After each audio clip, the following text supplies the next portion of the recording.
Okay, I've got everything set up to actually do this for real now. So here is Articuverse, the IQ map program, and I've got contact loaded separately, and the contact preferences have on MIDI the IQ lens MIDI port A selected so that it can take input from the IQ lens. This is the standalone contact, not in a DAW. Ignore this other part over here with my DAW. And the way that I set up the MIDI is Setup Pro Scan, and you click MIDI settings right here, and you go, you find the place you're going to send the MIDI to, this Contact 7 virtual input. Enable that, and you can test it. So look for, I'll show you that this is on mute, so this volume won't register. That's my DAW. This is the contact, and I'm going to test it by setting a test connection. And it sent MIDI C up here. Now this warning message is hard to read, but it says I sent a message. He'll probably change that in a future update. Okay, so now we've tested the connection. The MIDI is sending out, and I've set up a region here. I've called it Alt Piano C2 to B2, which is based on the keys down here in the lower left. And I selected a region, which is this region here, which is where the key switches are going to change. I changed from DCA2 to SCA because it's a single bit of area that's going to constantly change every time a new key switch is selected. This area over here is going to change. And so I'm not selecting this grid of 8 up here. I tried that. I couldn't get it to work. It probably will work someday for me. I just haven't figured out how to make this work yet. I'm using this part. It's going to go through C2 to B2, use that region. In SCA, I did not use multi-line grouping, and I did not check Enable Auto Assignment. So I'm going to click OK. There's a small version of this window with the Floating Pro editor too. And it shows you most of the same stuff, just in a smaller window. And then I'm going to click Starts Pro Scan, or you can choose from the menu Start Pro Scan up here. All right, ready? So it's starting, it's going through each of those keys. You can see the keys moving and the articulations changing. And then it's reading what's over in this area I set up.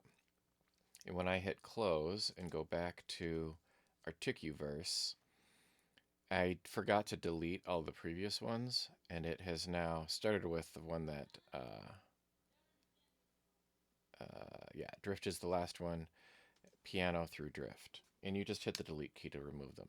So now I've done it twice, so I just deleted it the second time. This is the first time, and you'll notice C2, C minus 2, 100 velocity is the piano articulation. It made an air articulation at C sharp minus 2, which is here. That is texture air. It just says air here. That's what it wrote there. Grain is D2, so D2, texture grain, it says grain. This says grain. Someday I might be able to get this grid to work. I just couldn't figure it out this time yet. So now all of these are here, and what I can do, I named it Alt Piano Westwood, and I changed it from the universal map of the app into Studio One Sound Variation. I clicked Save.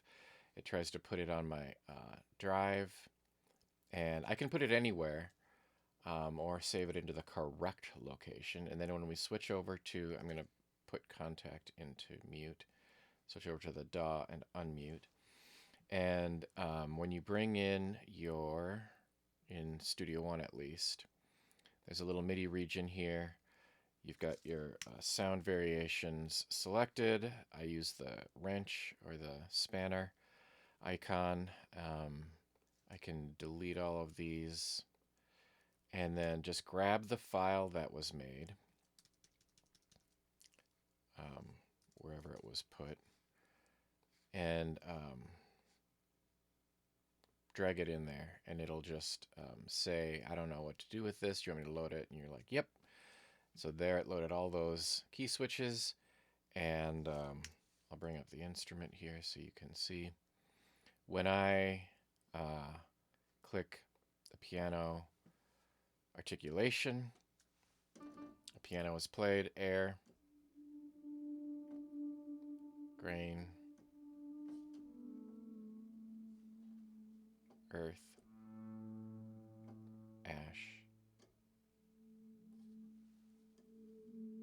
Some of these are kind of similar, so you don't know, but you can see that the interface is changing. And then, obviously, if you know how to use sound variations, you would just write something, and you'd assign the apply sound variation, and you'd pick the variation, and it would change for you. So if I wanted the first one to be something else,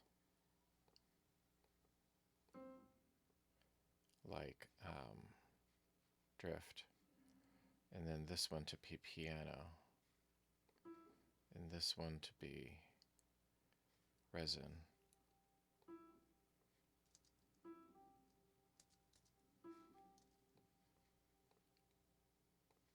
There you go. Switching the articulations. All right, and that is a quick demo of how to use the OCR in Articuverse, the optical character recognition scanner with a very simple instrument. I haven't gotten it to do a lot of complex things yet, but hopefully that was interesting. Take care.